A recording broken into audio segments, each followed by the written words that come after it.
First, I would like to pay my respect to the lecturers. My name is Edward. So now let me do the presentation that related to the topic. Rewrite chapter 1 to chapter 9 for the introduction of the linguistic book. So this is the content of my presentation that talk about the chapter 1 is introduction, the nature of communication. Chapter 2 is phonological component, and chapter 3 is the phonological component again, but talk about the phonologies, and the chapter 4 is the phonological component, and the chapter 5 is the syntax. Chapter 6 is the semantic and romantic. The chapter 7 is linguistic and linguistic anthropology, and chapter 8 is language acquisition, and the last chapter is chapter 9, the sign language. So now let's me present about the chapter 1 is introduction, the nature of communication. For the chapter 1 is the nature of communication, explain the difference between the meaning of word communication and language. For communication is the behavior that affects the behavior of the other by the transmission of the information. And for the language, it is narrower seen as the most linguist and of human that used to be used and can understand this meaningful utterance.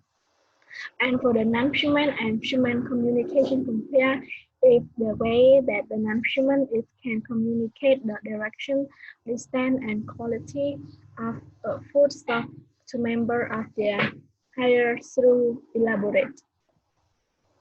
And for the next part of chapter 1 is chimpanzee and gorillas in control environment.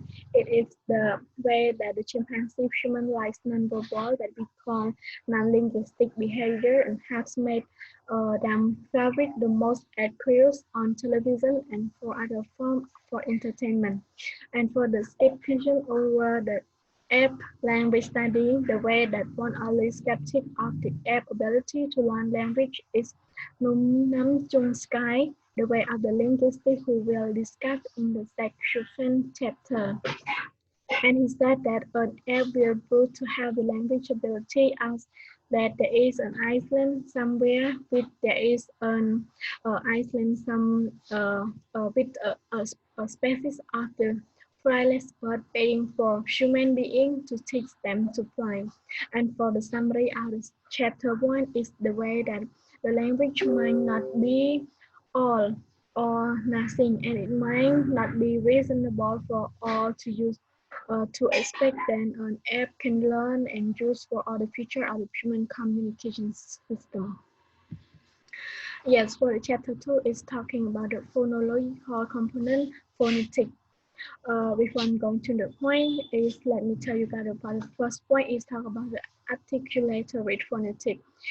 So what is the phonetic? Phonetic is the study of the speech sound and their physical property, the way they are received and decoded by the brain and the way they are produced. And for the articulatory phonetic, which is the study of pronunciation of speech sound. And for the part 2 is consonant and vowel, is the way the consonant is referred to the speech sound that is produced, and the air stem is constricted and stopped and then released at some place along its path before it escapes from the body. So the next is for the vowel, it contract from the consonant. That vowel is a speech sound produced without constriction or stoppage. And for the third point of chapter 2 is the syllable and syllabic consonant. It means that the liquid and nasal sound can sometimes act as a syllable or nuclear as a syllable. And this called syllabic consonant. And for the subspressive mental is the way that the associated with the stretches of the speech larger than an individual phonetic segment. And for the last part, it means not a list, mean that the five part is connecting speech. Speech is referred to the usually continue, and we also can general process between 10 or 20 speech sounds in a second. And moreover, when we talk, we can produce a stem or a speech, and then that the listener segment into the meaning unit. Such as word based on the listener linguistic competent in the language. And for the summary of the chapter 2 is the phones or the phonetic segment are important subspress segmental aspect of the speech, and people do not usually pronounce individual words in connecting speech. And for the chapter 3 is talking about the phonological component like the chapter 2, but different is talking about the phonologies. For the part 1 is the phoneme and concept of the significant difference in sound. What is the phoneme? Phoneme is the perceived unit of language that signal a difference in meaning when contrasted to other phoneme, which is also mental constructs rather than a physical unit. And for the part 2 is describe about the distinctive feature analyze is the way that can be thought of as a basic building block of phoneme, or more specifically any spread or linguistic on phoneme from another. And for the process of the phonological, it refers to the pattern that is applied by individual or the group of individual. Yes. And the continue and the complete nature of the speech that the rest up is the specific sound or the series of the sound that can be produced in the variety of the way that a sound that is voiceless does not arrive to stop. And for the summary of the chapter 3 is mean that the English language is ruled to govern, which means the phonological is the study of the rule governing the combination of the phoneme, as well as the way that they can investigation how the phoneme function in language. So the chapter 4 is talking about the morphological component. That the first is definition show about the definition about the phoneme of phoneme. Is the smallest unit of the meaning, and this means that it cannot be broken down further or remain the meaningful. And for the second point is the morphological typology is the way or the brain of the linguistic that study the structural similarity of the language. And for the part 3 of the chapter 4 is how new words are formed. It means in English, new nouns, verbs, adjective, and adverb are always being formed, and yet the conjunction, pronoun, and or preposition are wrong. Yes, and for the next part is lexical category, is the part of speech. For the English teacher, they divide word into 8 parts of speech or lexical category, such as I had mentioned above in the chapter in the part 3. Yeah, so for the summary of the chapter 4 is morphological is the study of the rule in order to govern the internal structure of word and interrelationship that exists among the word. And so the basic unit of the morphology is the morpheme, or which there are two main types, is bond and free. So the chapter 5 is talking about the syntax. Yes, syntax. Do you know what is syntax? Syntax is the level of the grammar, especially focus on the arrangement of words of morpheme in the construction of the sentence. And for the next is repetition structure of sentence, mean each word that can be labeled as it part of speech or the subtype of part of speech. As you can see in the picture, it is the brand of the word in the sentence. Yes, and for the phrase structure, it refers to the specifying how constituent of an utterance are arranged and what constituent can occur as part of other constituent, which occurs on how article structure of the sentence. And for the part 4 of the chapter 5 is talking about the transformational rule that refer to the spoken form of the sentence, to their underlying meaning and ability to the surface structure of the sentence to their deep structure. Yes, and for the part 5, the syntax is optional and obligatory transformational. It refers to the topicalization rule, imperative transformation, phrase selection rule, and more, all which are all the dependent on the phonological rule, transformational, and can be optional or obligatory. And the last that in the syntax is also described is grammatical judgment and obligatory.